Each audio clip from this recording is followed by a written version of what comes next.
Bonjour amoureux de la parole, heureuse de vous retrouver aujourd'hui pour aborder, toujours dans notre série Shemot, le chapitre 9 du livre de l'Exode.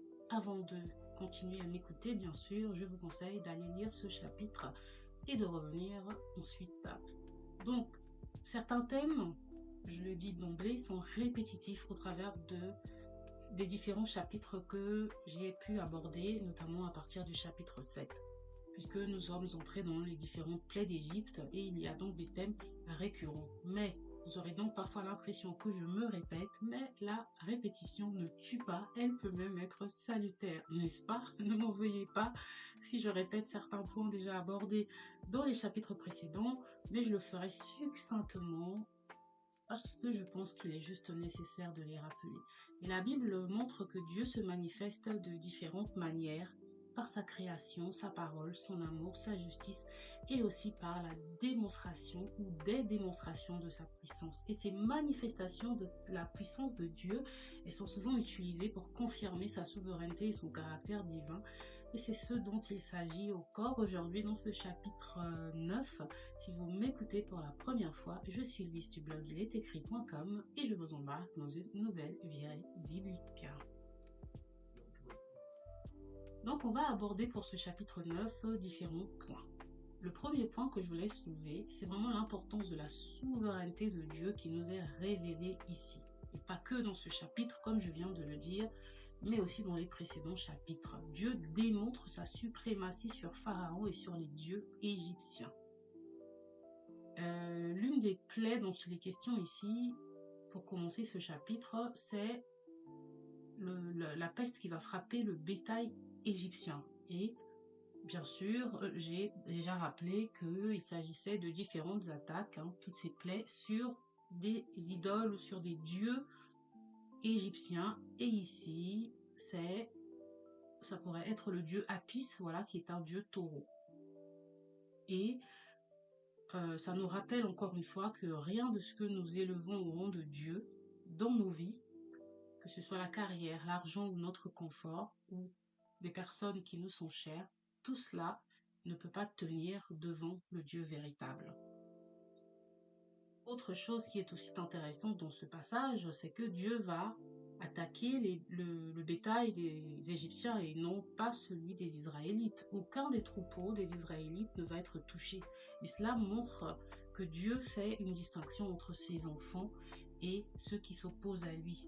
Tout comme Dieu a protégé Israël, il nous garde au milieu des tribulations, même lorsque les tempêtes de la vie nous frappent. Dieu est notre refuge. Et on doit par exemple penser à Jésus qui dormait paisiblement dans une barque alors qu'il y avait une tempête et que ses disciples étaient agités. Et on voit aussi comment Dieu a protégé Paul et par lui tout un équipage sur un bateau. Donc malgré l'agitation, malgré le naufrage, ils vont tous survivre.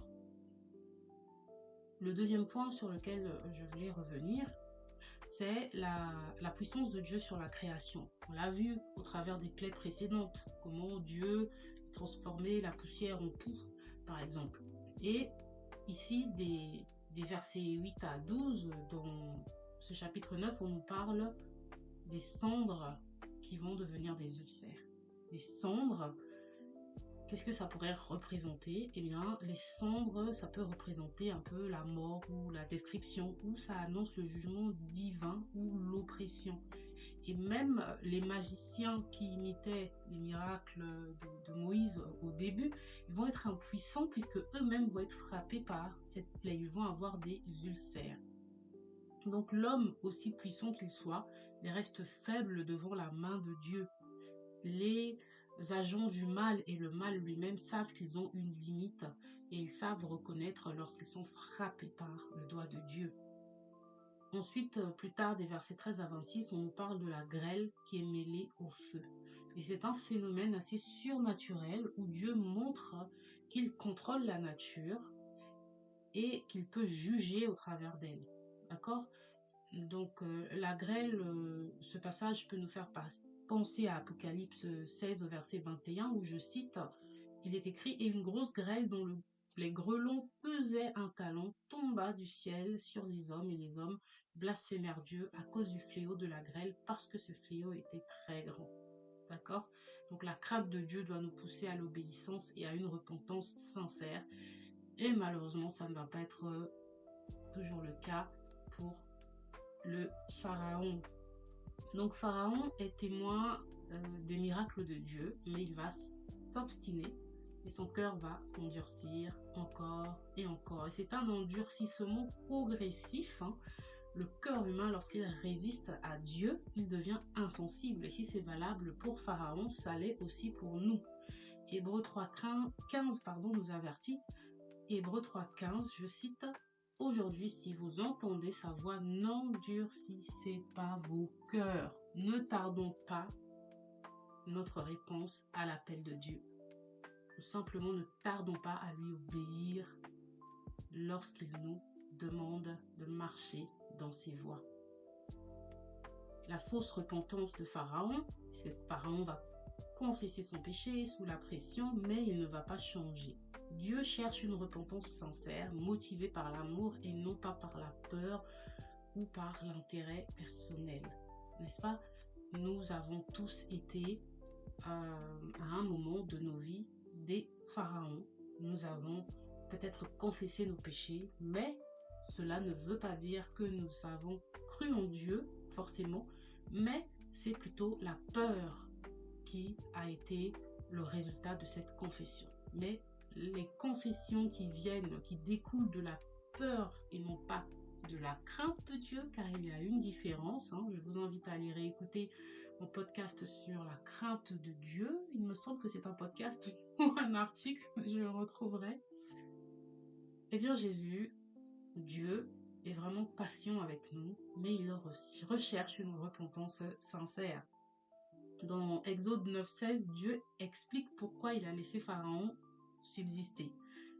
Il dit, « Je t'ai laissé subsister afin que tu vois ma puissance et que l'on publie mon nom par toute la terre. » Est-ce que ce n'est pas magnifique? Donc même Pharaon devient un instrument pour manifester la gloire de Dieu. Est-ce que vous vous rendez compte? Vous savez, je conduisais la dernière fois et j'étais perdue dans mes pensées. Et j'ai pensé que beaucoup de personnes, et j'en ai fait partie, on se demande souvent pourquoi Dieu a créé le mal. Mais si le mal n'existait pas, comment reconnaîtrions-nous le Seigneur? En fait, on serait dans un monde sans choix et sans autre issue que de suivre le bien, que de suivre le Seigneur. Et l'être humain en est foncièrement tordu. Même si on nous offre quelque chose de bon, on va essayer de se dire, mais pourquoi est-ce que c'est la seule chose que l'on m'offre? C'est comme un enfant qu'on éduque sur un certain chemin. Au bout d'un moment, il va forcément essayer de regarder à gauche, à droite. Est-ce qu'il n'y a pas une autre alternative à suivre que celle que me donnent mes parents? Donc soit il va regarder ailleurs, il va se dire, ah, c'est mieux ici. Soit il va regarder ailleurs, il va se dire, c'est mieux là-bas, et il va s'écarter. Mais imaginez que nous n'avions pas ce choix, eh bien l'être humain allait se plaindre et on allait tomber dans la frustration. Et Dieu, il sait cela et il nous donne le choix. D'accord? Le bien serait...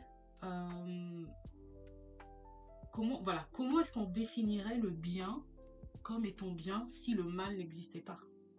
C'était ça la grande question. Je ne sais pas si vous me suivez. Quand on y pense, le mal permet à Dieu de se glorifier. Puisqu'il existe, nous sommes en mesure de dire et de voir l'importance de Dieu dans nos vies. Je ne dis pas que Dieu nous punit sciemment pour sa gloire. Attention, je dis qu'il nous laisse le choix. Et malgré sa présence, certains ne le choisissent pas. Malgré le fait que Dieu peut bénir et accorder ou guérir beaucoup de personnes, il y a certaines personnes qui font quand même le choix du mal. Et Dieu, dans sa nature, il ne s'impose pas, il se laisse choisir. C'est ça la beauté, c'est cela l'amour. Quand on aime, on ne s'impose pas, on se laisse choisir. Donc nous devons faire confiance à Dieu pour utiliser toutes les circonstances, même les plus difficiles, pour sa gloire. Et c'est un peu la leçon que nous avons au travers des plaies de l'Égypte et au travers simplement du livre de l'Exode. Donc Dieu, il est immuable. Le même Dieu qui a jugé l'Égypte est aussi le Sauveur qui nous appelle à fléchir les genoux devant lui. Donc nous devons préparer nos cœurs. Certains serviteurs de Pharaon ont été sages et ils ont agi en retirant leurs troupeaux. Ça veut dire qu'ils ont appris la crainte de Dieu.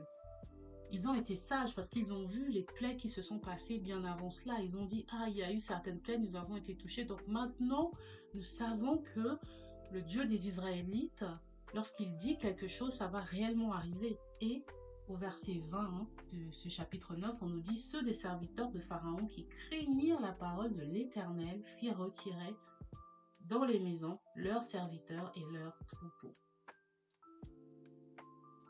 N'est-ce pas? N'est-ce pas magnifique? Donc Exode 9 nous révèle un Dieu souverain, patient et juste. Il nous appelle à lui faire confiance, à abandonner notre orgueil et à nous tourner vers lui sans attendre, vivant chaque jour dans l'obéissance et dans l'espérance de sa promesse. Et juste pour terminer, encore une pensée. J'ai cette pensée qui me vient souvent. Donc là, bien sûr, je partage sur le chapitre 9 un passage assez rapide, mais juste pour vous dire que l'étude de la Bible peut nous amener dans différentes formes de réflexion, n'est-ce pas? Donc j'ai cette pensée-là, qui me vient souvent, et il est vrai que notre comportement est un témoignage puissant de la grandeur de Dieu. Comme le dit Jésus, vous êtes la lumière du monde, une ville située sur une montagne ne peut être cachée. Matthieu 5,14. Donc nos vies doivent briller et refléter l'amour, la sagesse, la grâce de Dieu. Nous devons être des exemples pour que des personnes aient envie de nous ressembler. Et bien sûr, par découlement, et par la suite, de ressembler à Jésus. Mais en fait, malgré cette lumière, il arrive que des gens côtoient de bons chrétiens, sages et pleins d'amour pendant des années sans être attirés vers Dieu. Pourquoi? Parce que Dieu ne se révèle pas uniquement par notre comportement ou nos paroles, mais aussi par la démonstration de sa puissance. L'apôtre Paul nous rappelle, car le royaume de Dieu ne consiste pas en paroles, mais en puissance, dans 1 Corinthiens 4,20. Ça signifie que nos vies doivent non seulement témoigner l'exemple, mais aussi manifester l'œuvre surnaturelle de Dieu. Et c'est ce que nous montrent aussi ces plaies de l'Égypte. Est-ce que vous voyez ce que je veux dire? Pour manifester sa gloire, Dieu démontre sa puissance au travers de ces prodiges, au travers des plaies de l'Égypte. Et ça signifie donc que non seulement, comme je l'ai dit, on doit manifester l'œuvre surnaturelle de Dieu. Par exemple, des prières exaucées. Si notre entourage voit que nos prières sont exaucées, d'accord, d'où l'importance du témoignage. Nous devons témoigner et prier aussi ouvertement comme le faisait Daniel, sans honte. Des prières exaucées, des transformations profondes, des moments où sa puissance agit de manière évidente dans nos vies. Comme dans la vie des premiers apôtres, les miracles accompagnaient leur prédication pour confirmer la vérité de la parole. D'accord? Marc 16,20 nous dit « Et ils s'en allèrent prêcher partout. Le Seigneur travaillait avec eux et confirmait la parole par les miracles qui l'accompagnaient. » Alors en tant que croyants, en tant que chrétiens, nous devons non seulement vivre dans l'amour et la vérité, mais aussi chercher la manifestation de la puissance de Dieu dans nos vies afin qu'elle touche les cœurs et attire les âmes vers lui. N'est-ce pas?